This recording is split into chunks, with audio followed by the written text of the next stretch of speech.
laughing matter. Have you ever had the hiccups? No. No. Sometimes, yeah. Would you believe it that one bloke has had hiccups for more than 7 months? Serious? He has. He's had it for 7 months. Well, it's something wrong. What would you do to get rid of them? I'd just count to 10 and close my mouth and take a deep breath. Put a gun to his head. Well, would you believe it? The world record for the longest attack of hiccups is actually 68 years. Well, let's hope Chris finds a cure before that. Here's his story. If you think you know a good cure for the hiccups, then you can be sure that Chris Sands has tried it. I've tried everything. Yeah, pretty much. Try water, drinking out the back of a glass, there's holding your breath generally. Company America sent him a hiccup, which is a stainless steel cup that's got a rod that leans against your temple when you drink. Very nice of them. Didn't work. Vinegar, Mustard, honey, peanut butter. standing on your head, getting a fright. Oh, you name it, he's done. I mean, if you go on the internet and see the amount of cures, I mean, he's well through lots and lots and lots of them. And did any of them work? Well, apparently not. He has become a bit of an expert. He's been trying them since February.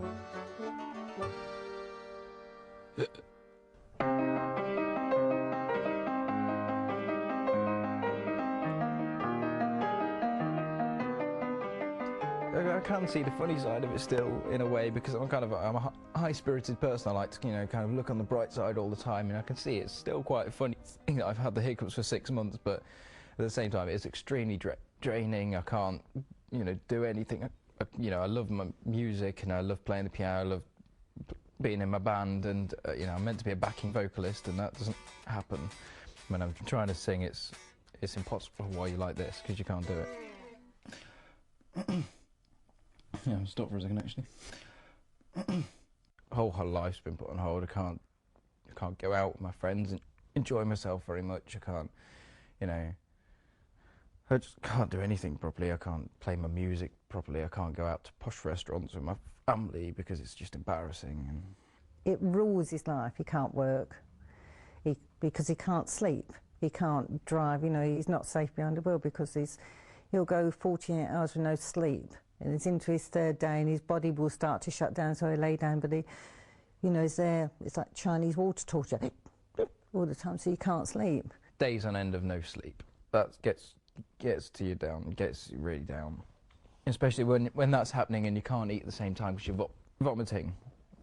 You're bringing up sick into your mouth, and kind of got to get back to high spirits and try and keep yourself happy, otherwise it could, having it this long, you could really start to get depressed. It's distressing because it's not, when hiccups is normally funny, with Christopher it's not, because every time he hiccups he also brings up vomit, so it's distressing for him, and the fact that every now and then he stops breathing is worrying, because when you're watching him crunch over and there's sort of panic in his face, then that's the worst time. So what have the medical people been able to say about things, the doctors and then the doctors in the hospital as well? They've no idea what to do. They really don't. I mean, they're trying everything they can.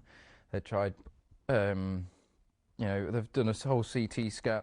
They've done, chest scan, abdomen scan, and brain scan to see if there's anything there. It came back, no abnormalities. And they've just checked me out. Generally, they've kind of had a bit of a prod around. They don't know what to do. They've found nothing. He's found 1 or 2 people that have found cures, obviously. Others that have had them for years. The chap in America who'd had them for 68 years, I think they said, well, he cured them in the end. And they said, oh, yeah, well, he died. I thought, oh, no, we don't want that. Nash. Although Chris appears to have baffled the doctors, people from all over the world are coming forward with suggestions and possible remedies to his hiccuping problem. Funny enough, I mean, we've had a couple of letters come through, and this is going out to people who've sent him letters. Thank you so much. They've even put to Christopher in Timberland, the boy with the hiccups, and it's got here. They've gone to the actual trouble of writing a letter that they've seen the cure, their grandma's got a cure, but unfortunately the cures they have sent through he's already tried. Ash. The hypnotist, a lady up at Market Raisin, I mean, she was so kind. She did a session of hypnotism with him. and put him under, and when he come out, they're gone, and oh, he couldn't stop smiling from there to there. He cuddled her and thanked her, and bless her, we thought she'd done it. And then we'd got into Lincoln into the traffic, and hip, and come back again. Nash.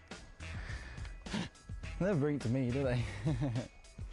So, you know, I imagine that you will be willing to try anything, any different cure that comes along, you will go for. Yeah, pretty much. There's only one thing that I'm leaving until last. Which is? Digital rectal massage. Ooh. I don't particularly want to try. This rectal massage works for hiccups, but he's not keen on one. I can't think why. Well, before going down that road, Chris has decided to try some gentler treatments. Alison Bell is a yoga teacher who's been working with Chris to help release his inner tensions.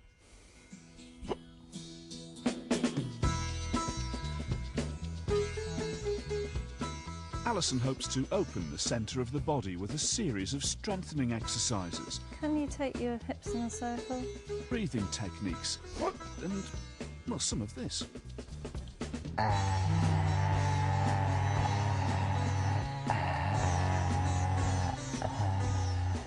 A smile always helps. All these things.